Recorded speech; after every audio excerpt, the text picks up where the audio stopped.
In 2001, I was diagnosed with a condition called endometriosis.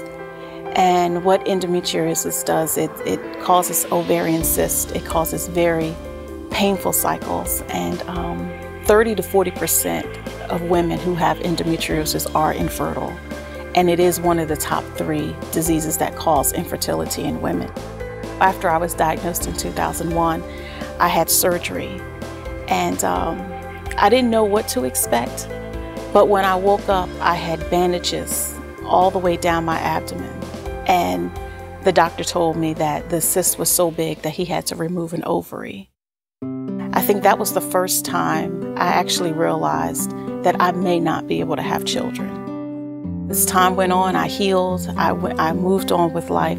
But then again in 2004, I got sick again and I had to have surgery again. My doctor finally said, you know, we've done everything we can do. And at this point, you should just have a hysterectomy.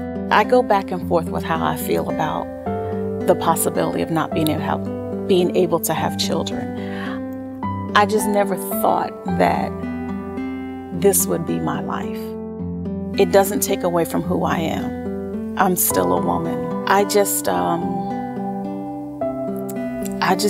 have to trust God.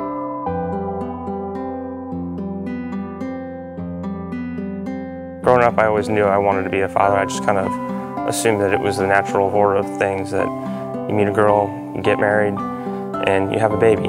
It's just easy as that. Our story didn't turn out that way. About a year after my wife and I got married, we decided that it was time to have kids, and we were ready.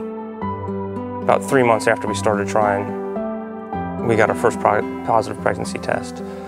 We were so excited. We told all our close friends and family.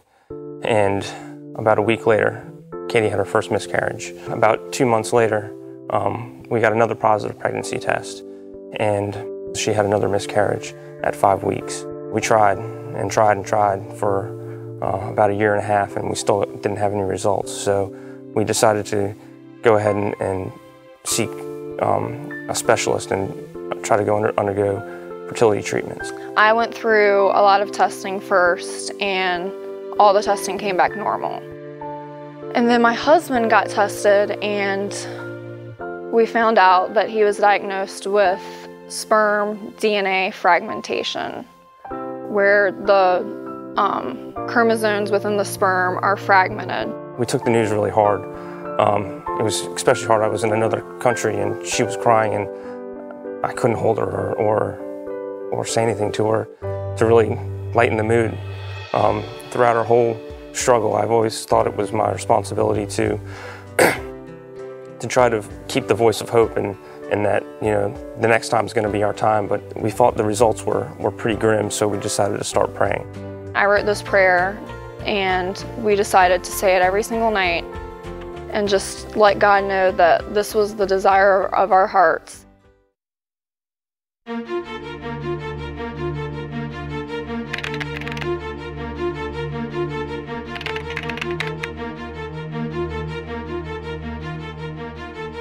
People in high school would always talk about the fact that they were worried if they were getting pregnant or they needed to be on birth control, but I never had those fears. I wasn't having sex, but I knew that I didn't even have to give that a second thought because I wasn't getting my period, I wasn't having a cycle, and doctors just blamed it on the fact that I was a dancer, not anything else.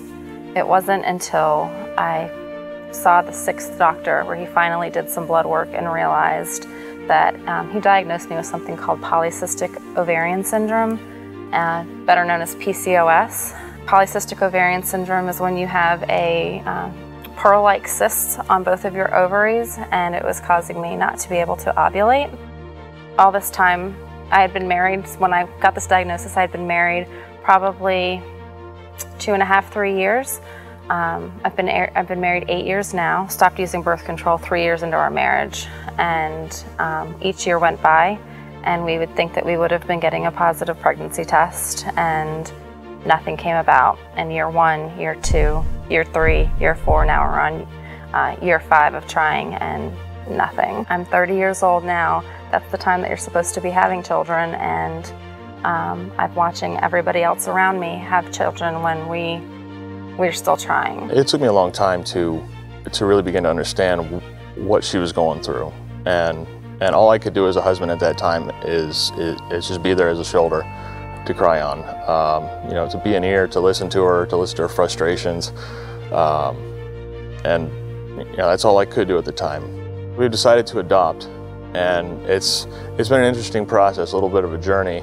And we went to an adoption agency and listened to a little spiel that they had, and it really got the juices flowing, seeing all these children from the U.S., from other parts of the world, and thinking I could be their dad. And you know, that was exciting for me. I've always wanted to just have a kid that I could go out in the backyard with and throw the ball with, and you know, just do all the dad things that I see my friends doing that I don't have the opportunity to do. I love this child before we even have a chance to meet them. It's odd to say that I've actually never said that out loud, but I guess it's true. That's really how I feel. I just want a child to love.